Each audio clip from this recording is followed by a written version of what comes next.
lecture, we discussed about what is federalism, that is the second chapter of political science 10th standard. We even dealt with what are the features of federalism, coming together form of federation and holding together form of federation. Today we continue with the chapter and the topic is what makes India a federal country. Federal country means that the work is not being done only by one level of the government. The work is being distributed amongst the center, state and the local. And at times the work is being taken care by both, that is the center as well as the state. Now the work that comes under the center, under the state and under the concurrent list are known as the different lists or the working lists of the central, state and the concurrent government. Now the mentioned work of currency, foreign affairs, banking all come under the union list, that is they are maintained, they are taken care of only by the central government. The state government has no authority to speak in between. For example, we take the currency. The currency matters are totally dealt by the central government or by the union government so that it maintains a uniformity all through the country, north to south, east to west. Similarly, all the matters that need to be in a uniform manner are taken care by the union government. Now the state list. State list is the police, the trade, the commerce, the agriculture part. Everything that can be taken care of by the state itself. At times you may see that the taxation system may be different in one state and it may be different in the other state. That system is being dependent on the state list. Now the concurrent list. All the matters that can be taken care of by the state as well as by the center. The education matters, adoption matters, marriage matters, divorce matters, succession matters, all are taken care of by the state as well as by the center. So these matters are there in the concurrent list. Now these are the three lists. This is again a question of 5 marks for you. Now certain matters you will say that the matters that are coming up in the day-to-day working of our government. Those matters which are not included in the union list, state list or the concurrent list are under another list, that is the residuary subjects. Now this is on page number 16 and 17. You have to read it and I will make sure that you get the worksheet very soon.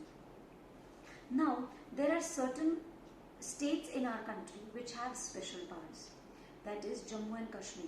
First it had an altogether different constitution, but this has been amended, this has been changed by the current working government.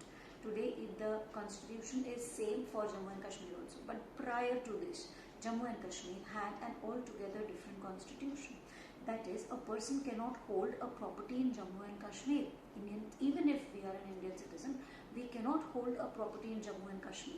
All these things are there in certain states. Certain states have special powers, certain states do not have special powers. Now the way we talk about union territories, these union territories are like Delhi, Lakshadweep, Chandigarh. These are not that big that they could become a state, nor are they that small that they could be merged with a certain state. That is why they are being declared as the union territories of the country. Now these union territories have the powers of a state, but the central government has special powers to run all these states or all these union territories. They have their totally different government, they have their different elections, everything goes similar, but the major decision making policy is totally under the central government. This is what is on page number 17 about the union territories.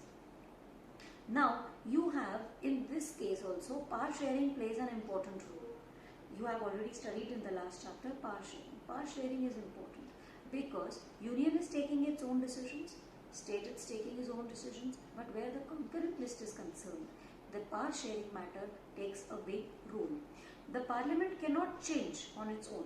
The parliament cannot change these arrangements on its own unless and until each and every person sitting in that parliament house agrees to it. That is, it needs 2/3 majority to pass all these statements. then the judiciary plays a very important role in implementing all these laws. It says that if any change is being made outside the framework of your constitution, if it says no education, I believe you will be very happy. But if it says no education to be provided to the children, or especially to girls, then we as the citizens of the country have the right, that right to education is our basic right. You cannot say anything against it. That is why the judiciary plays an important role over there. It says that everything and anything, that decisions that are being taken have to be within the framework of the constitution. This is on page number 16 and 17. Now, you've already been reading what is federalism, what are its features, how it is being formed, how we are a federal country. Now, how is it being practiced in our country? Practicing a federalism means we need to take care of a lot of matters, like linguistic states. Linguistic states means the states were being divided on the basis of the language the people speak. They made a provision that all the same language speaking people need to live together, not to show that they are majority or minority, just to bring peace in that particular state and a feeling of self-belonging with each other. That was the linguistic state. The certain boundaries of the states were being changed around 1947. Many states were being created, many states were being merged with one another, many states were being divided from one another. Like if we talk about Punjab, the language that comes to your mind is Punjabi. If we talk about Maharashtra, the language that comes about to you is Marathi. That doesn't mean that other language speaking people are not living in these states. But yes, majority of the people living in these particular states speak that particular language. This was the linguistic policy of the state. Now, you have another language policy and center-state relation. I believe you need to read till linguistic state on page number 20, and language policy and center-state relation will continue in the next video. So, please read the chapter and continue with the worksheets that I send you. Thank you.